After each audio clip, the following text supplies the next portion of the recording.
Jerry, I'm so excited to have you here. Thank you so much for joining my podcast today. So for anybody that doesn't know who Jerry Mazinsky is, I'm going to introduce you.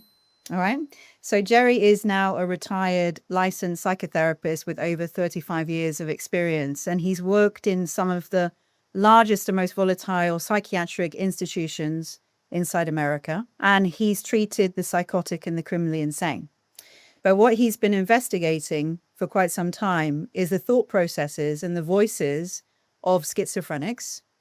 And he's come to the belief, away from the mainstream, that the voices are not hallucinations that are caused by a chemical imbalance in the brain, as reported, but they are spiritual in origin. Now, obviously, there's been a whole journey that's led you to this kind of conclusion that the voices are not hallucinations, but they are coming from a spiritual origin. But before I ask you about that, Jerry, I just wanted to establish if you had any spiritual or religious beliefs upon entering your profession, and if you had any thought in your mind that you would be investigating this type of thing, or if it was even humanly possible. I never was a Bible thumper. I believed in God, but that's about it. I didn't go to church on a regular basis. I was forced to get a badge in the Boy Scouts when I was a Boy Scout. The Scoutmaster and my dad got together and said, I met all the other requirements, including memorizing the entire Morse code, which we had to do that. They said, well, you're not religious. You're not reverent. And I said, well, what do I got to do to become reverent? And the Scoutmaster said, well, you got to go to church for 6 months. And I went to church, the closest one where I could walk to. Didn't learn hardly anything. I remember putting together a model of some religious building. And then I found out that the preacher was having an affair with one of his parishioners. And, at the end of the 6 months, I'm like, why did I have to even go there? I mean, there was no Bible study. There wasn't anything spiritual that I learned there. And I went back in and I said, okay, I've done my 6 months. I met all the other requirements. Give me my rank. And the Scoutmaster called the preacher and asked the preacher, well, how did he do? And the preacher said, well, he really didn't set the world on fire, because I wasn't all that interested in it. And the Scoutmaster said, I'm not giving you your rank. You got to go back for another 6 months. So I said, screw you. I quit. You lied to me. I had a massive distrust of authority, including my dad from an early age. I mean, I didn't trust authority at all. So going into this, I remember I hit my first abnormal psychology class at Temple University, and I was just fascinated. But what was missing is they didn't have any cause for any of those mental illnesses. They had detailed explanations of what they were and how they looked, but there wasn't any well, this is what you do about it, or this is where it comes from. I graduated with a BA in psychology from Temple University in Philadelphia, and there weren't any answers. Why are they mentally ill? What's going on with these people? No answers. And on top of that, we weren't allowed to access a clinical population. So if you were interested in mental health or mental illness, you couldn't go into a mental health center and say, hey, I want to talk to some of these guys. You couldn't go into a state prison and say, I want to talk to your mentally ill, or go into a psych hospital and say, let me speak to some of these guys. I want to do some research. Okay, got it. They go, oh, no, we can't let you in. It's too dangerous. We can't take the risk. Okay. We can't assign that. They did everything under the sun. Yeah. You could not get access to a clinical population. The first time I got anywhere near was in my master's degree, where they let us work with some people in the prison, but none that were mentally ill. It sounds like you've always been a truth seeker. Just what you're saying. Hey, I can't get access. Nobody's giving answers. What's with this? I want to investigate it. Right. So there was no religious anything. Matter of fact, if anything, it was the further I went into it, the darker it got, the more I believed that there's got to be a positive side to things. It's not just the universe is duplistic. There's, heat, cold, day, light, black, white. I mean, it's a dualistic universe. Yeah, totally. So here I am moving further and further into the dark side. And then I'm going, okay, well, there's got to be a positive side to it too. So I think that little episode with the scouts cost me probably 10 years of staying away from Christianity and any kind of religious anything after having it forced down my throat. Totally can understand. And it wasn't sincere.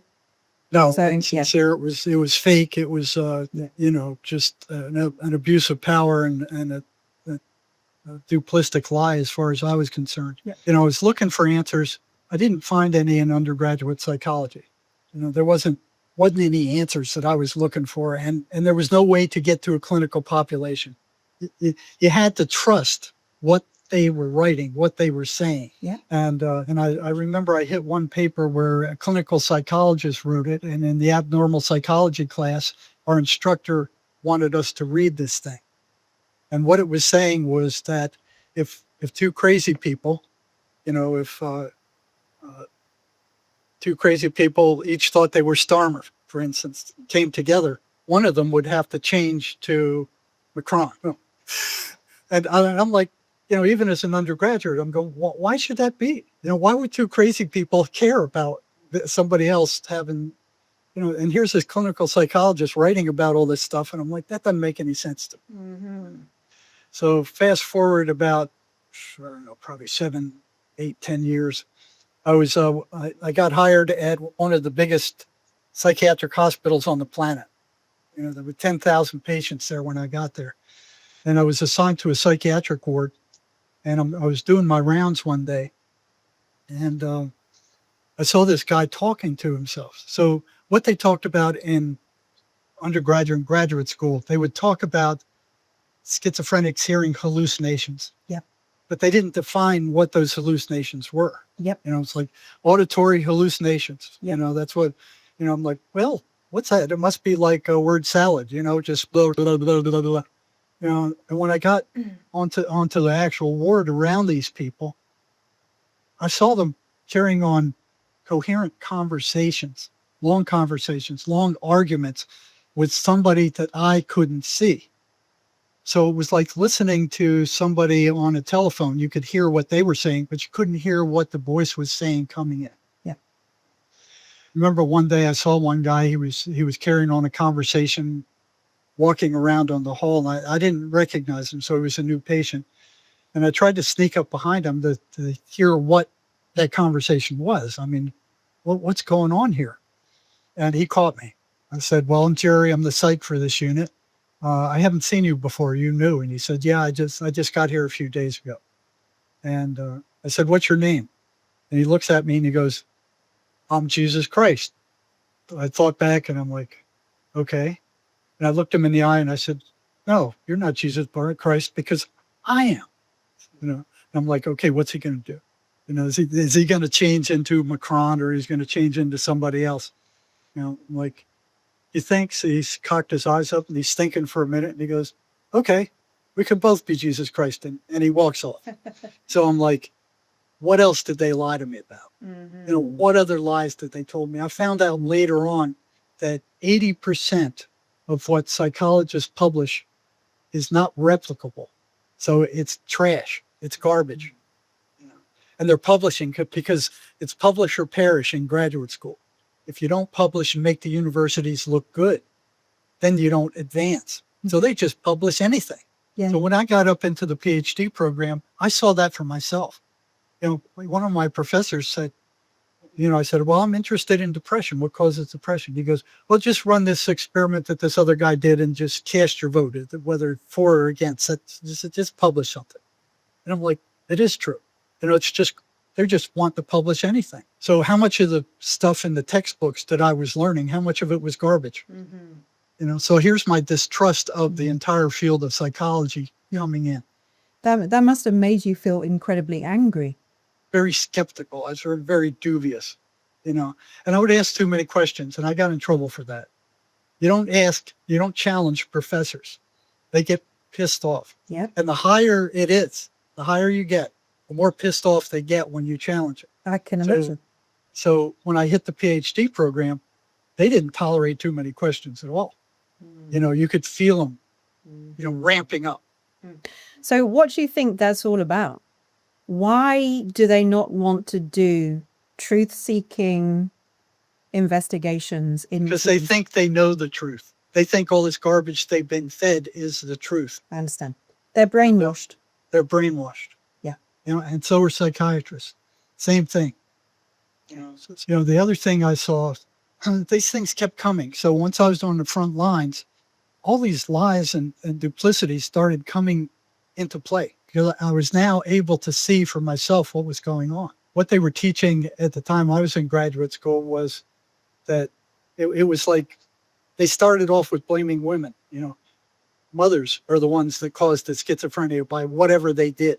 And the mother said, "We did. What did we do?" It was observable. You couldn't find anything that was repeatable with that. So they kicked it up to genetics.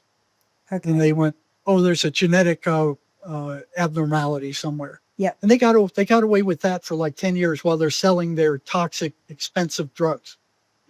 So finally, the geneticists caught up with them and said, "We don't see a genetic reason for mental illness. It's just not there. We don't find a gene for mental illness." And they came back, the drug companies and the psychiatric mafia come back, and education is a big part of this, higher education. They're part of this too. And they go, "Well, it's not just one gene, it's a whole bunch of genes all crammed together. Oh, yes. We'll eventually find it, but we know it's genes. We know it's genes." How they know it's genes? No, they don't know it's genes. They want to baffle you with the science. They want to make it as complex as possible so that you can't go any further. And they do the same with narcissistic personality disorder as well. They baffle you with all this stuff, the doctors and the psychologists, and then you're like, "Oh, okay, I can't argue with that because I don't know. If it's science, it's science." Right. And then they kick it up to the chemical brain imbalance thing. Yep. That was made up by Eli Lilly back in when Prozac came out. They needed a reason why the Prozac worked. So they go, "Well, it's a serotonin, a lack of serotonin, a neurotransmitter." They said, "Oh, it's due to a chemical imbalance." So what I saw in the front lines is, you think if it's a chemical imbalance, they would be taking samples, some kind of lab work or EKG or EEG or some kind of objective test to see what the imbalance was before they started treating it. Yep. No, they never did. And the patient came in, they go, "What's going on with you? I'm hearing voices." "Okay, we're going to start with an antipsychotic drug." There wasn't any kind of testing. It's like, so if it's a chemical imbalance, what's out of balance and by how much? It wasn't even a factor with the psychiatrist. Yeah. They go, "We're going to start with this and then we'll change it or increase it or decrease it." It was all about drugs. A lot of these people are made worse by those antipsychotic drugs. I mean, they're awful. They're toxic. Yeah. They have nasty, nasty side effects. And most patients who take them eventually quit. They don't cure anything. The only time I've seen them maybe cure schizophrenia is when it was just starting off and they caught it early. Okay.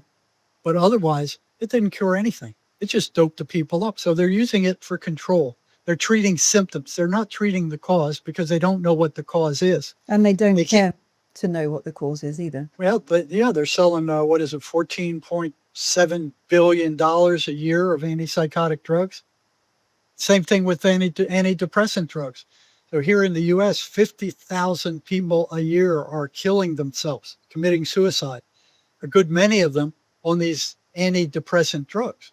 So they don't cure anything. They don't get to the cause, and they just dope people up. As a matter of fact, the mental illness in the United States is increasing every year. And you look, we got more psychiatrists, more psychologists, more psychiatric drugs than anywhere any time in world history. And we're getting sicker. Mental illness is growing. There's no spiritual component in traditional psychology or psychiatry. True.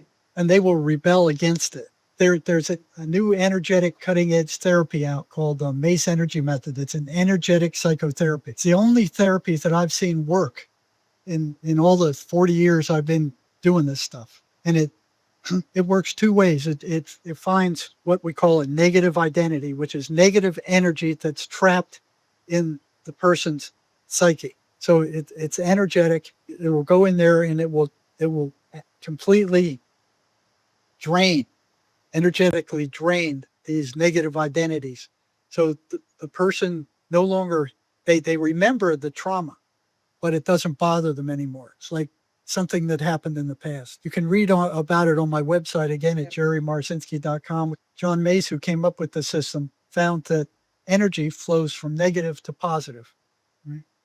So when the patient puts his full attention on a construct that reflects this negative energy, it can be drained. The spirit will drain it through the attention, but without spirit, it doesn't work.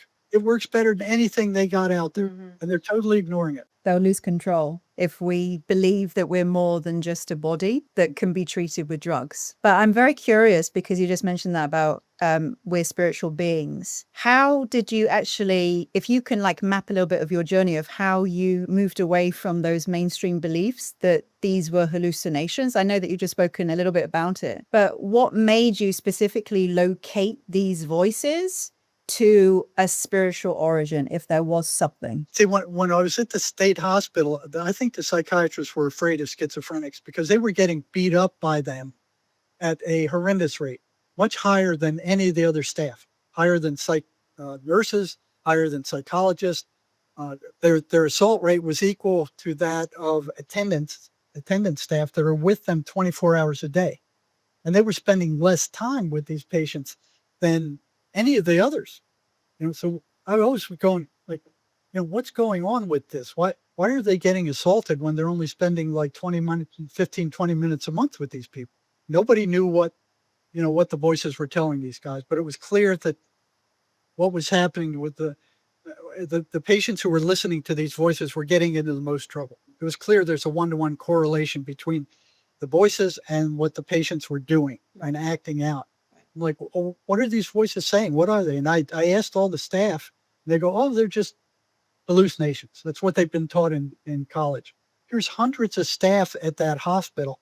Not one of them were interested in what these voices were telling these people. Not one. Sure. It was just me. Yeah. So I started asking them, and these patterns that I sent you started coming out. The first one was negativity. They were consistently negative. Mm-hmm. They never said anything positive. It was always, you're no good, you're stupid, you're ugly, you're rotten, nobody loves you. Just all these friggin' malicious lies that were just coming out. I'm like, well, why aren't they random? I mean, it was a pattern. Yeah. All these voices were negative. It was the first pattern I spotted. So as I went on, these patterns kept going. Why aren't these voices random? Why aren't some of them positive? Why aren't some of them negative? Why aren't some of them just neutral? Why aren't they random? If they're a hallucination, hallucinations are random. They don't run any kind of pattern. You can't ever tell what you're going to get in a hallucination. What's holding them on such a negative pattern?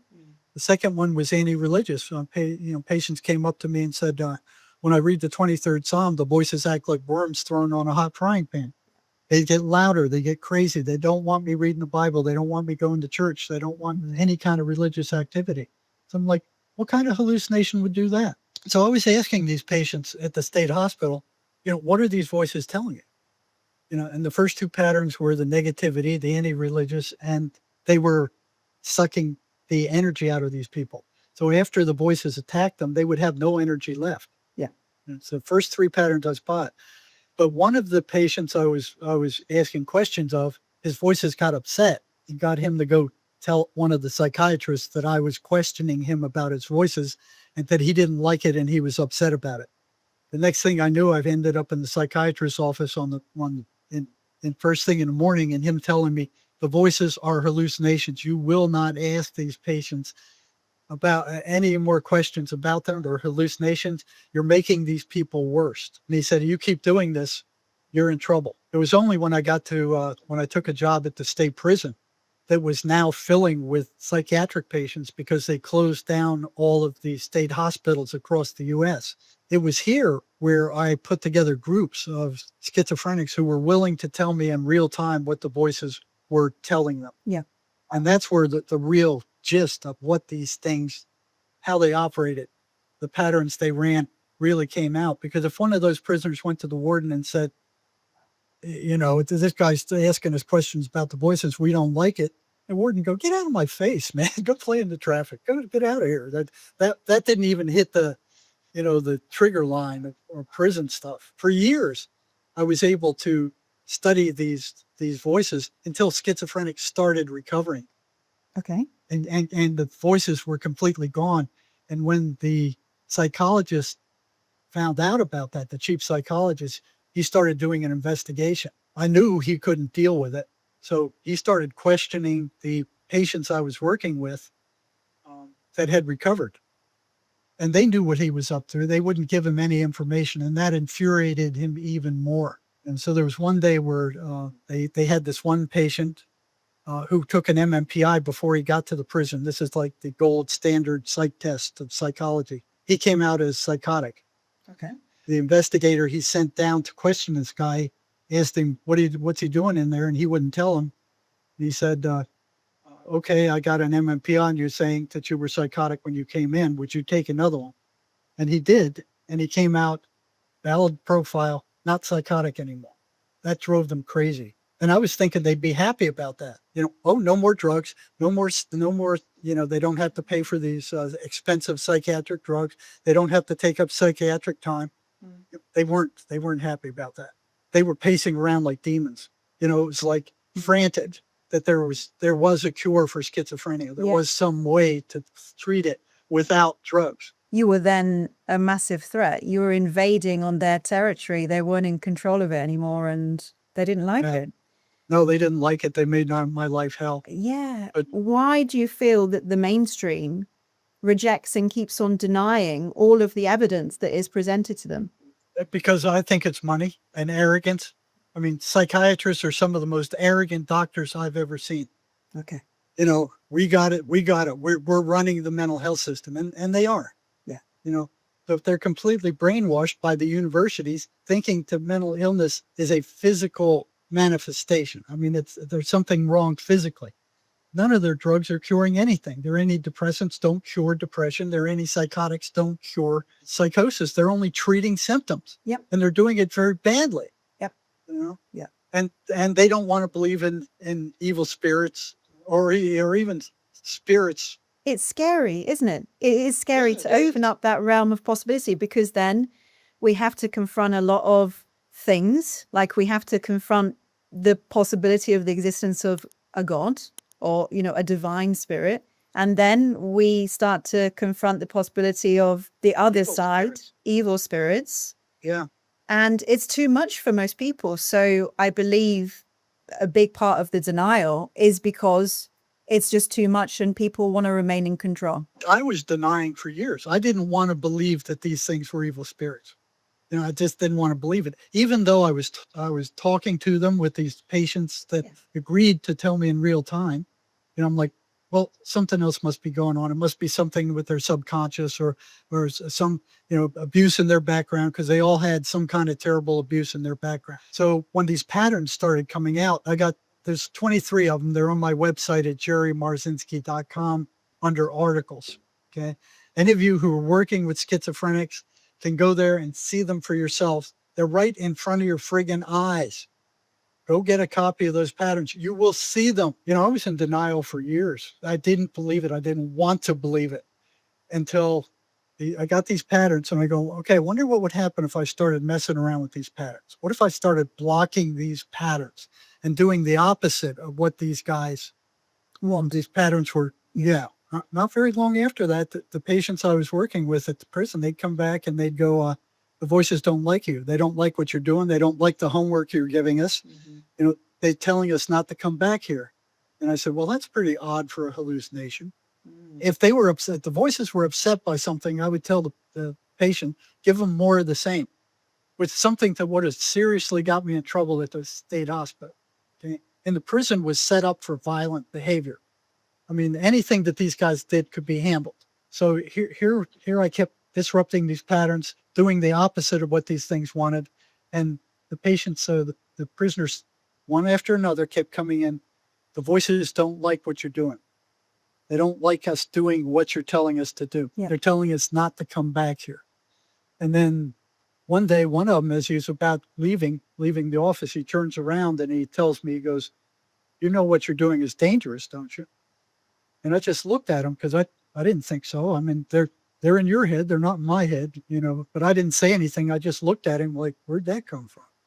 I just tucked it in the back of my head and went, you know, I'm not going to ignore this, but, you know, I'm not going to act on it either. The next thing that happened, one of them came in and said, he came in without a pass. He got into the medical unit somehow without a pass, knocks on my door in the psych department, the medical unit. And he goes, the voices want to talk to you. And they want to talk to me personally? He goes, yeah, they want to talk to you personally. That had never happened before. It was always the patient was the intermediary.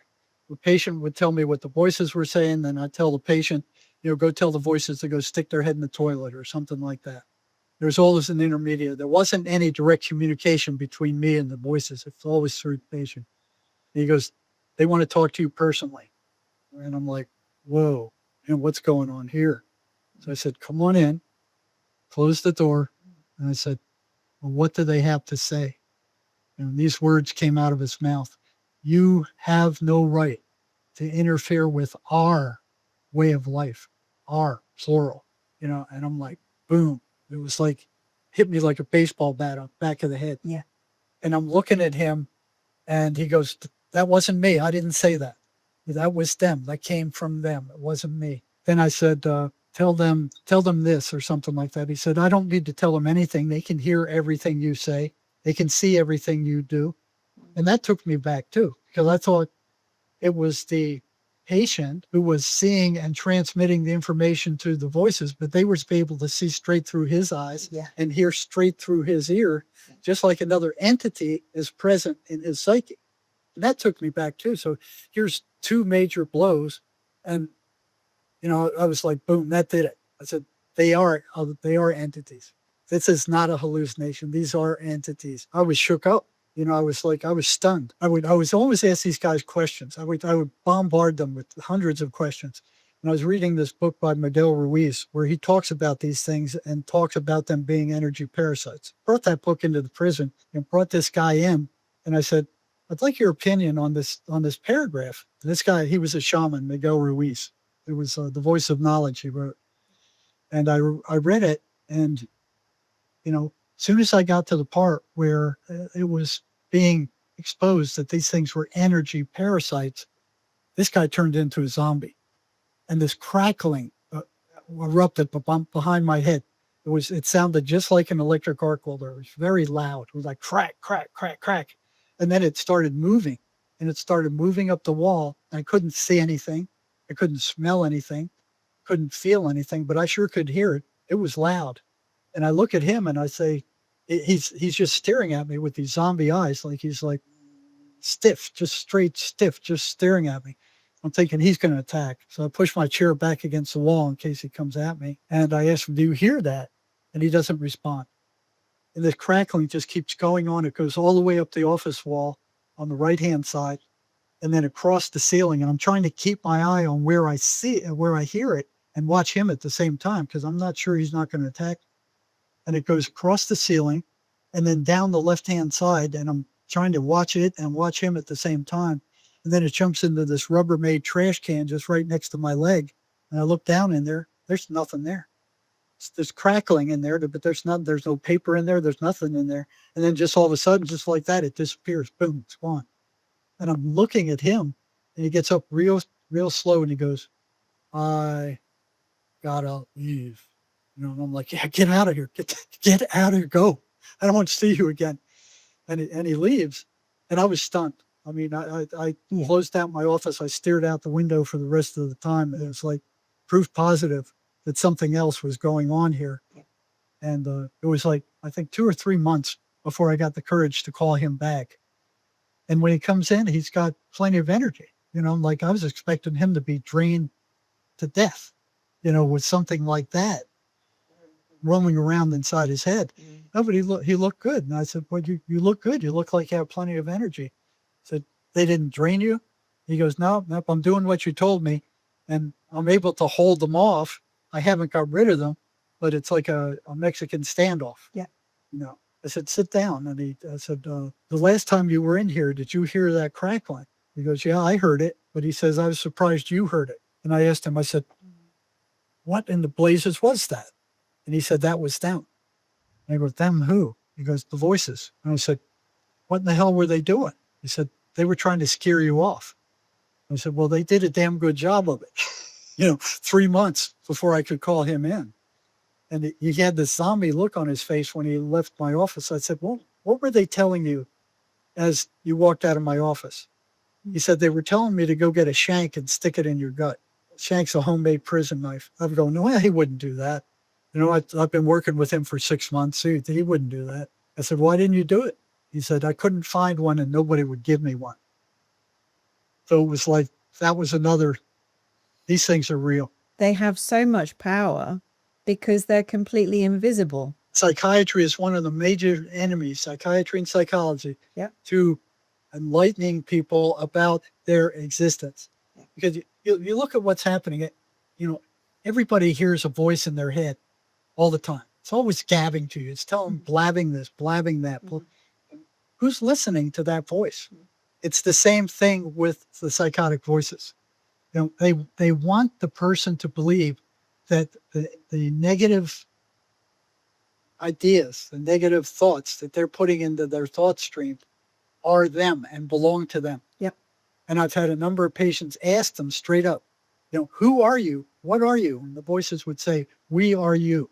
From the time you're born, you just assume that every thought that comes into your mind belongs to you. Exactly. That's not taught anywhere that, hey, maybe your thoughts aren't you. Thoughts are energetic. They're not physical, they're energetic. There's a cardiologist called Pim van Lommel, and this is just one researcher that proposes, actually there's a few researchers that still propose this, that consciousness may not be produced by the brain, but it's filtered through it. So it says, much like how a radio receives a signal, the brain might just tune into consciousness in the same way. As you have said before, we are tuning ourselves into the stations, and we can pick up multiple stations based upon what frequency you are in. Yes, and I've seen these entities, these negative entities, when the patient tries to force their frequency upward, okay, they will turn it back down. They will energetically turn it back down. That's why they don't like the religious stuff. They don't want the person moving onto a positive spiritual path, because what they're doing is they're feeding off the negative energy that they generate. Were you afraid a lot in your profession? What was interesting is when I was working at one of these hospitals, there was a psychotic gal I was doing an evaluation on, right? And here we are talking about her symptoms and what was going on with her. And then right in the middle of the conversation, she stops and she goes, you're never going to be hurt by one of these patients. And I said, where'd that come from? Then it came out of nowhere. I mean, it wasn't even on topic of what we were talking about. She just interrupts you. You're not going to be hurt. He said, well, what makes you say that? She says, I see a giant angel behind you. And I'm like, that's good. It's good. One thing I learned is you can't show any fear. If you show fear, it's like running from a dog. Yeah. You can't do that. Okay. You have to sit there and face them. I got to where I could actually feel these entities. I couldn't see them. I couldn't hear them, but I could feel them. And in the emergency rooms, it got to where, and they were bringing them right in off the street, psychotic as bed bugs. They didn't have any medications in them at all. And we were having to do the evaluations on, to figure out what are we going to do with, we're going to hospitalize them, send them to the mental health center, let them loose to their parents or whatever. I got to where I could actually feel these things. Sure. It was like an icky electrical feeling. And they couldn't lie to me. I'd go in there and I'd go, you're hearing voices, and they'd know enough they didn't want to get forcibly put into the, so they go, no, I'm not hearing voices. And I tell them, yes, you are. And this is how strong they are. And they were just shocked. They were like, how do you know? Do you hear them? And I'm like, no, I don't. The narcissist stuff might be the lead into psychosis, because I think you looked at the patterns I sent you, and they're very similar to that of the narcissist. In fact, I'd love to read them out for the listeners now. Yeah, fine. Because I want to really show them, the characteristics of the voices that you have outlined that I think are very similar to what many survivors of malignant narcissists have experienced. So the voices hate anything positive and they're extremely negative. They foster and they create negative emotions and they crush and they suppress positive ones. They're energetic parasites that drain their victims. They're anti-religious. They want nothing to do with religion or spirituality. They create chaos and they break up positive relationships. They use confusion and they gaslight the victim to not trust their own perception of reality and to rely on what the voices tell them. They distort with negativity the victim's own identity by talking abusive to them. Their voices also will keep the victim away from anything helpful or positive for them, so isolating them and And anybody who tries to help them is considered an enemy. And stop them from experiencing anything that's joyful, because of course that will uplift them.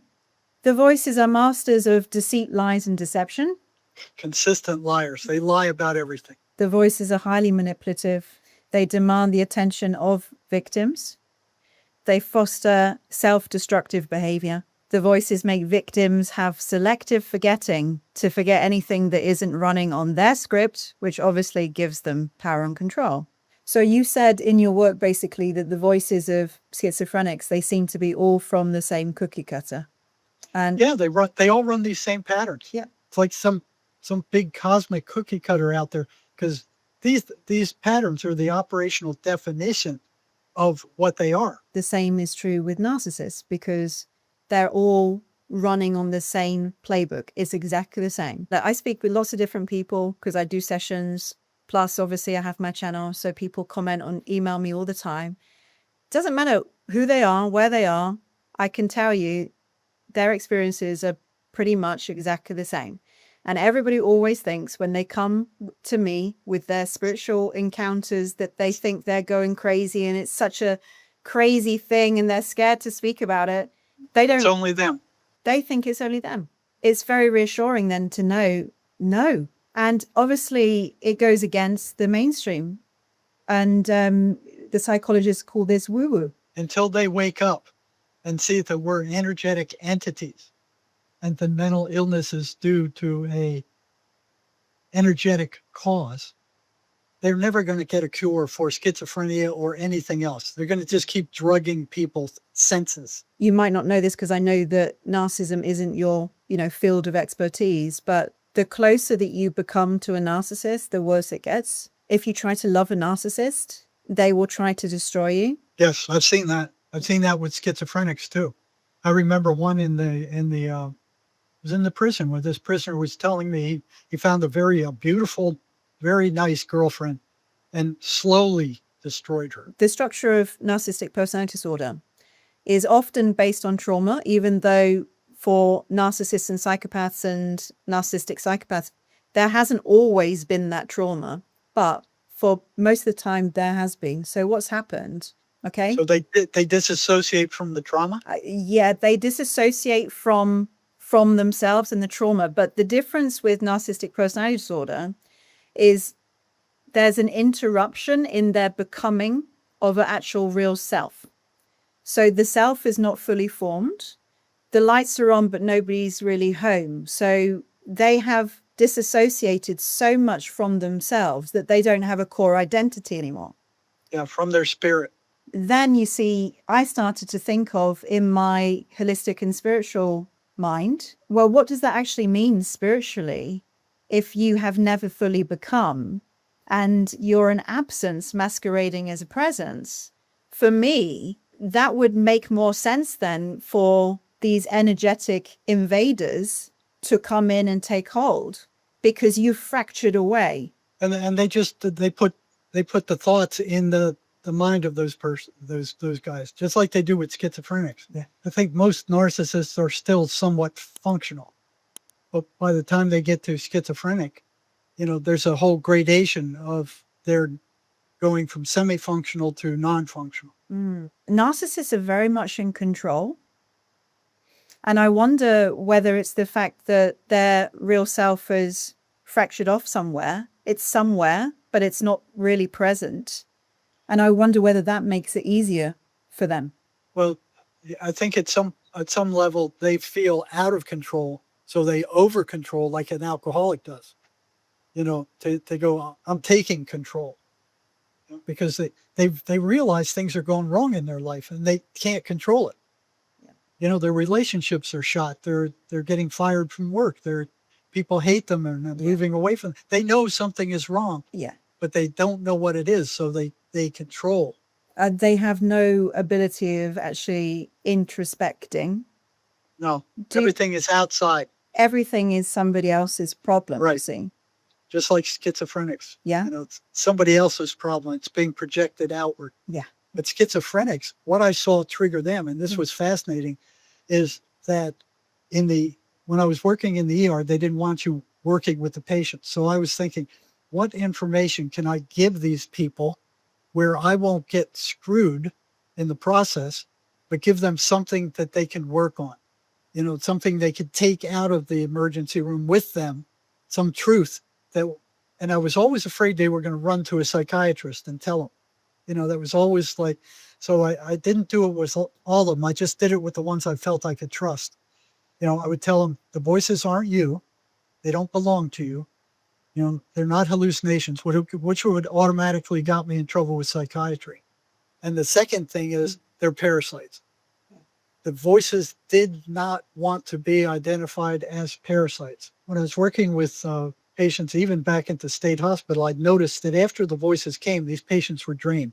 They didn't have any energy. It was gone. Sure. And I had patients in the prison tell me I couldn't get out of bed. I was so drained. The voices were at me all night. I couldn't even get up for breakfast. So there was a one-to-one correlation between the voices attacking them and their energy leaving. I even had one prisoner tell me I could feel when it was leaving. They were sucking the energy out of me. So they didn't realize that for the most part. They just felt bad because the whole situation feels bad. And the lack of energy was part of it, but it was like veiled. It was veiled among all the fears and the anxiety and the guilt and the paranoia and all that stuff. It was just kind of veiled in there. But I saw a one-to-one correlation. And then I started asking the patients, like, have you noticed that your energy dissipates or is gone after the voices attack you? If you gave them that question, they would notice it for the first time. Oh yeah. Now that you're telling me, yeah, it does. And I said, well, where do you think that energy goes? They would go, well, I don't know. So this was hundreds of them. So I'd say, well, if you had a fire and you stuck your hand in that fire 1,000 times, and each time you were burned, what's burning it? They didn't have any trouble identifying that as the fire. Mm-hmm. Right away. It's like, oh yeah, it's a fire. Mm-hmm. But they couldn't make the connection between their energy being missing and the voices. So the voices did not want them to know that. They were blocking it. Yep. So it was when I was in the emergency room, it's like the two things I could tell them that I think would help them most was the voices aren't you. You know, they're not hallucinations. And secondly, is that they're parasites. So I don't know how many times where I was talking to a schizophrenic person in the ER, and I'd say, are you hearing the voices right now? And they would say, no. I said, well, when was the last time you heard them? I said, a few hours ago. I said, well, you're going to be hearing them and they're going to be screaming bloody murder in about 2 minutes. So then I would tell them, these voices are draining you. They're parasites. Yeah. And just like that, the voices would go nuts. They would go absolutely nuts. I even had one gal that ran out of the office and was running around the psych annex, you know, like a lunatic, because the voices were told that they were parasites. They don't want the victim to know that they're draining their energy. Yep. So like if you had a big leech on you, you wouldn't just sit there and look at it. Well, this is like a energetic leech, well, that you don't know exists. And this is crazy because this is exactly the same as in narcissistic abuse. And narcissists do not want you to know that they are energetically draining you. They're siphoning your energy. Yes. They're incredibly parasitic. And a lot of the time, they're going for people with very high quantities of a lot of love. A lot of love. So they're going to have a lot of love. They're going to have a lot of positivity. They're going to have a lot of empathy. There's a lot of empaths. See, that's interesting because it's the exact opposite of what the voices do. The voices look for somebody who's at a lower vibration, who've been damaged. They're like sharks swimming around in the ocean who smell blood and head for a wounded fish. Well, that would be the narcissist. Originally, in their childhood, say in their childhood trauma, the voices have got onto them. But what I find interesting in this conversation that I'm now thinking about, narcissists need narcissistic supply.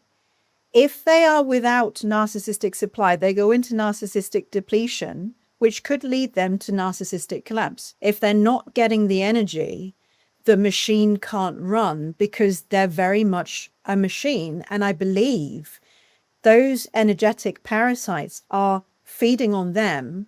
So they need to vampire on others to feed these parasites. It's a very exhausting situation. It must be for them, like trying all the time to attain this narcissistic supply to the level that they need to function. But also it is completely exhausting to be a supply source.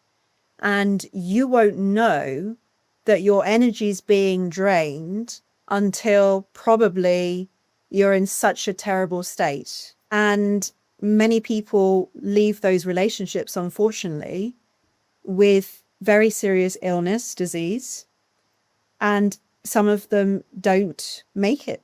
Some of them don't make it. They're so poorly. Their whole system has been drained. If you look at the past relationships of many narcissists, you'll see patterns that they'll tell you, and they may even boast about it. Oh, 3 of my exes committed suicide. Oh, jeez. Or 3 of my exes died of cancer. It's by no coincidence, because as you're saying with these voices, whatever is going on inside the narcissist is driving people not only to a point of absolute exhaustion and sickness, but is transferring so much negativity to them and darkness.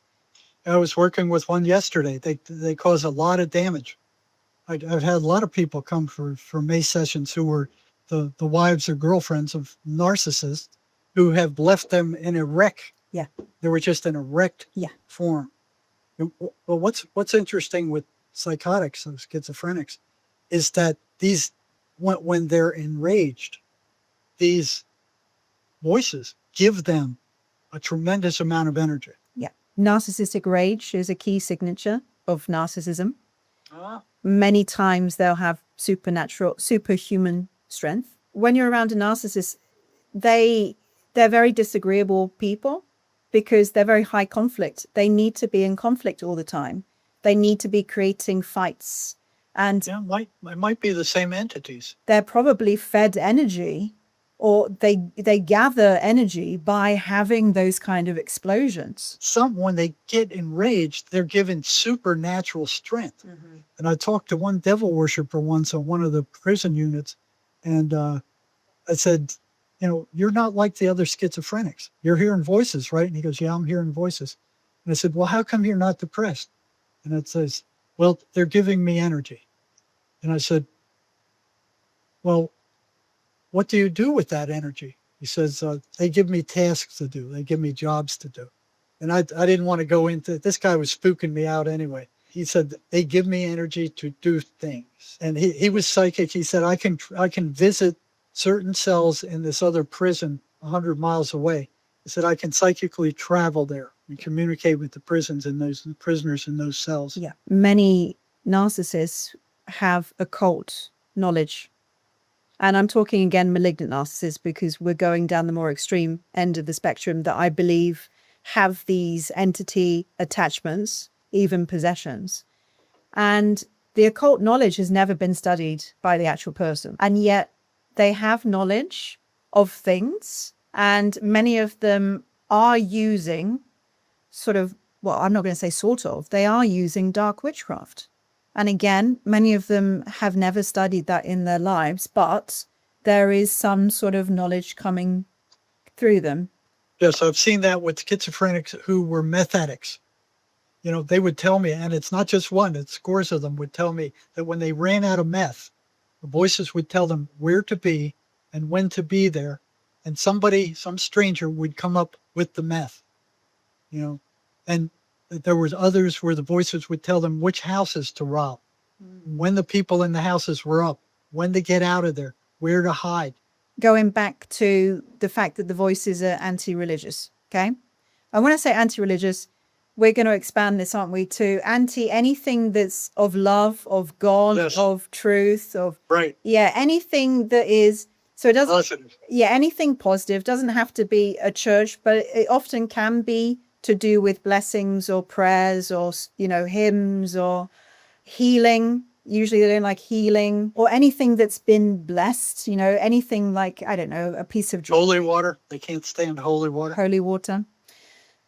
It sounds very much like a vampire, and a lot of people will be laughing at that, but this is absolutely the case. And it's not only spoken about by exorcists and, you know, religious people, but it's been spoken about in the spiritual and occult communities for hundreds of years, whether they're lower astral entities, whether they're demonic, you know, we can say whatever we want to say, but I will use the term lower astral entities that are negative, right? They're parasiting on negativity. Usually they do have an aversion to anything that is holy, positive or loving. Yeah, I know of people that have said, you know, I tried to get my narcissist into a church and that person totally freaked out, wouldn't set foot in the That's church. interesting. But there is a little disclaimer here because I have no idea how they do it. But some very dark personalities and narcissists and psychopathic narcissists find their way into churches and spiritual communities and are even leaders. So they're able to speak the name of God. They're able to speak the name of Christ. They're able to sing hymns. And I have... That's interesting. See, that's very different from schizophrenics who avoid it like the plague. That's interesting. Well, usually, I'm telling you, usually narcissists also hate that. Absolutely hate that. I've heard of them smashing things up in the houses that their, you know, so-called partners have brought in, whether it's a cross, whether it's crystals, anything that is of a, you know, a positive or a blessed nature. They go crazy. They want it gone. They want it smashed up. So usually it's like that. But sometimes they're inside those places as well, and they're even leading them. And like I said, I have no idea how it's possible, but whatever entities are inside of them have found a way to cope with that. I don't know. Now, one thing I've seen with the victims of narcissists that I'm working with with the Mace energy method is they seem like they're in a spider web when they're with that guy. You know, they can't break out of it. No matter how they try, no matter how miserable it is, it's like they're trapped and they will not leave. What's going on with that? Well, I can tell you exactly what's going on with that, really. There was a PDF document that I read not so long ago. It was talking about organic portals by Rudolf Steiner's work, how somebody can be an organic portal for those kind of entities to come through. There was Sri Aurobindo, that was an Indian guru. He was talking about the difference between disincarnate spirits. So those would be, you know, the spirits of people that once lived, that basically were evil in their lives and they never reconciled that before death. So they went on to be evil in spirit. And they're looking for bodies to jump into to continue what they do.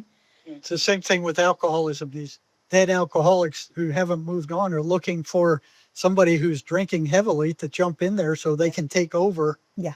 you know, and drink again because they can't get high in the spiritual form. And then he spoke about a second kind of entity that's a lot more dangerous, and that would have been a non-disincarnate spirit. So they're not actually spirits of people that once lived, but I believe that he was meaning more demonic in nature, like pure demonic. And they have a very powerful influence once they enter somebody's energetic environment. Narcissists, when they have locked into a victim, they lock you in, like they trap you.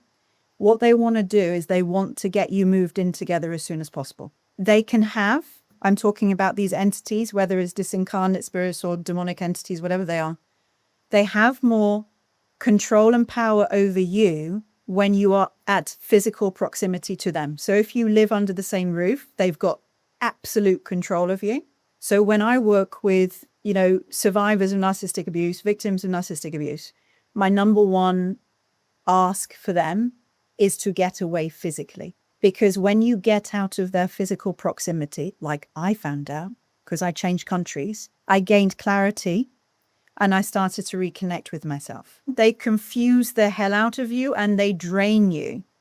So you might not even have the physical energy to get away for a start, but then you'll be under a spell. You'll be under a spell, quite literally. I've got an interesting quote for you, actually, from Paramahansa Yogananda.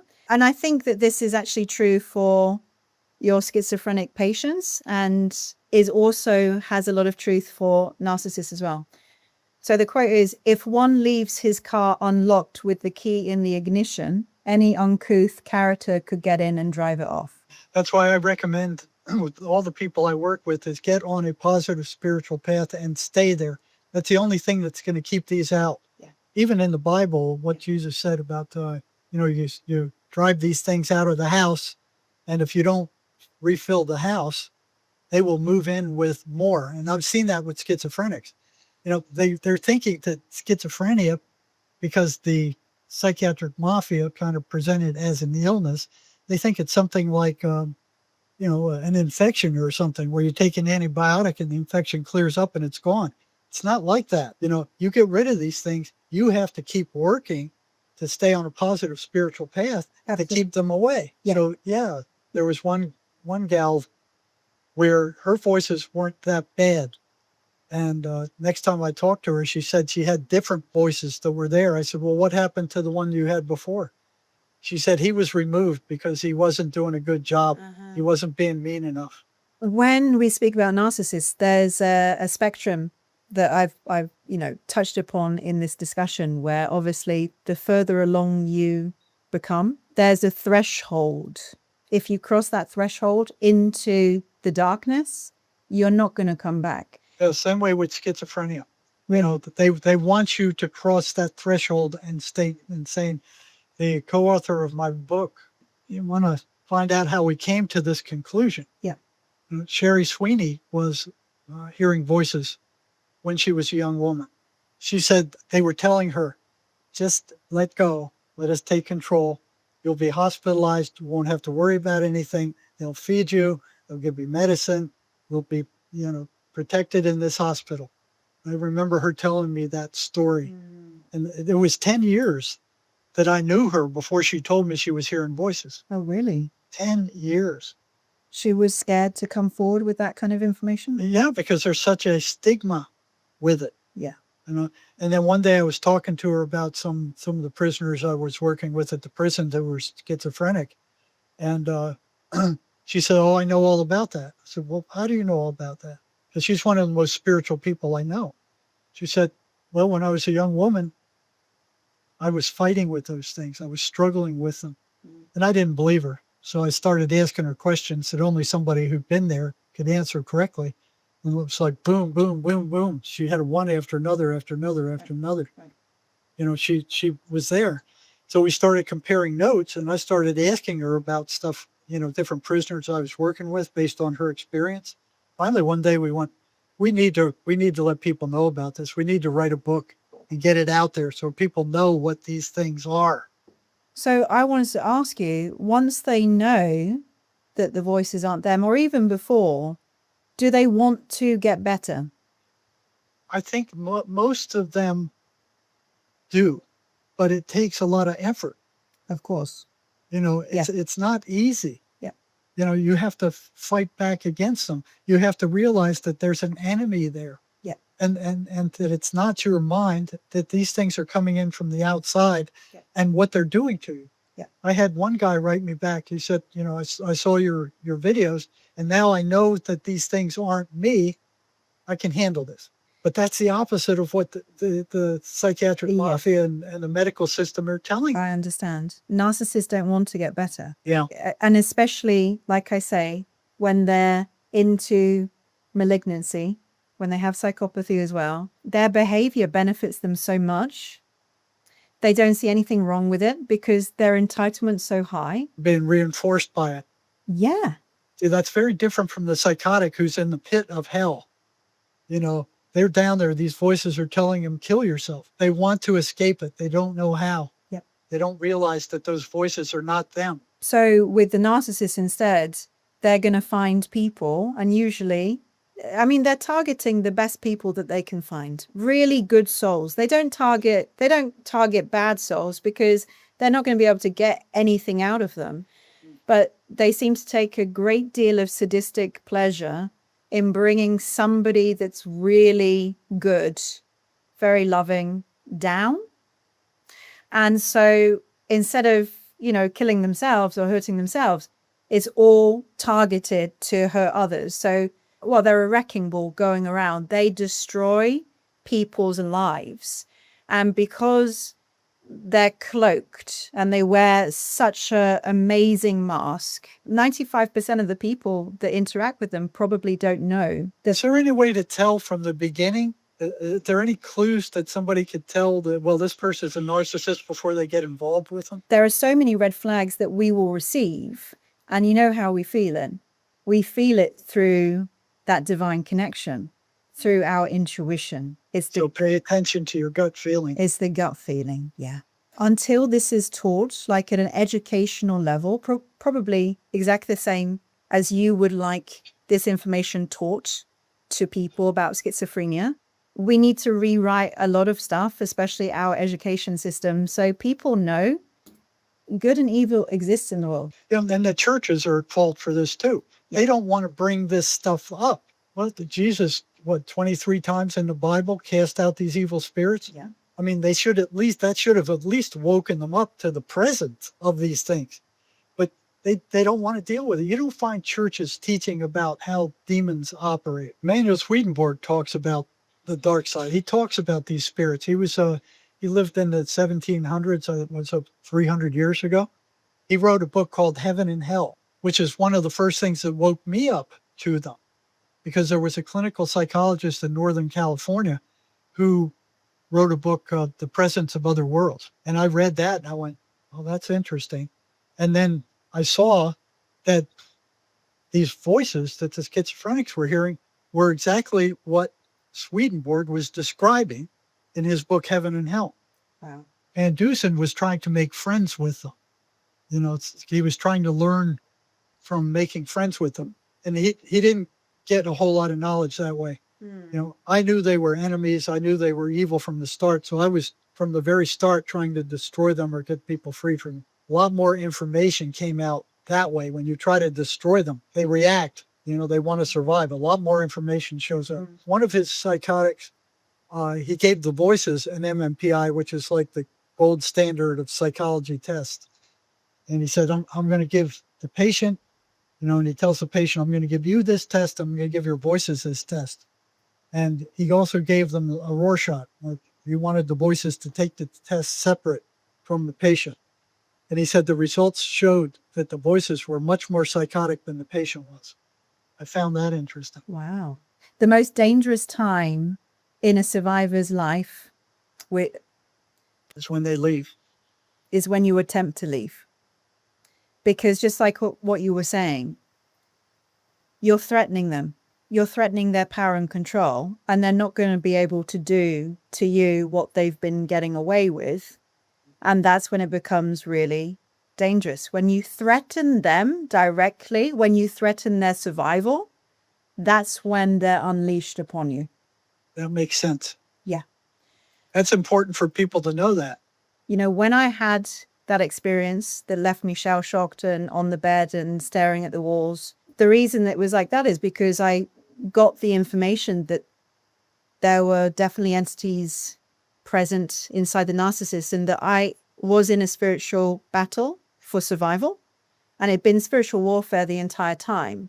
And then I realized just how hard it was for me to leave. It made sense. Wow, that's why it was so difficult for you to get out, because it wasn't just, you weren't just facing a human. You were facing, I don't know, a whole army, a whole legion of these things. When I left, the reason that I was so shell-shocked, and I'm sure it's the same for you, I want to ask you about this, is because my mind was trying to process so much stuff. And the biggest issue that I had was I'd always rejected the existence of the devil and demons. And I kind of lumped that into, oh no, that's just religion. That's just like religious talk. It doesn't exist. Yeah. Yeah, I believe in God and I believe in angels and the heavenly realms, but I do not want to believe, I don't even want to think that Satan exists. I was in the same place, and I was shell-shocked like you were. I closed my office and then just stared out the window the whole rest of the day. I was completely shell-shocked after those experiences with some of those guys. It was a wake-up call. It was like, they are real. They are there. And it was like, I didn't want to believe that. And once you see it, you can't unsee it. Exactly. You can't go back to the naive way you were prior. I mean, once you see it, you can't unsee it. There's a lot of people in the narcissistic abuse recovery space that literally they worship the DSM. They will look to it like, oh my gosh, everything doctors say and psychologists say is absolute truth. That DSM is a crock of crap. It was made up by psychiatrists. It's this panel of like 13 psychiatrists that meet every couple of years to make up psychological illnesses. There is not a single objective test for any one of those almost 300 illnesses in that DSM. They made them all up, and it looks very scientific. You open it up, and here's all these categories and subcategories and these big detailed descriptions, and it looks very official, but it's a crock of crap. Money is driving that entire mental health system. They're not looking for ways to cure people. They're looking at ways to make money. And psychiatry is one of the easiest ways to do that. You got these people stacked up, waiting to get into the psychiatrist's office to be prescribed some kind of medicine so they don't have to really work on themselves. Yeah. Well, I'm really happy to share your story on my channel, because then we can help you to get your message out to more people so they can hear about this, because it's very important to know this side of things. It's been absolutely fabulous speaking with you today. You have a website. I'm going to link it in the description box. Yeah. And for anybody that wants any more information, you can find everything over at your website, right? Thank you for getting this information out. Thank you so much, Jerry.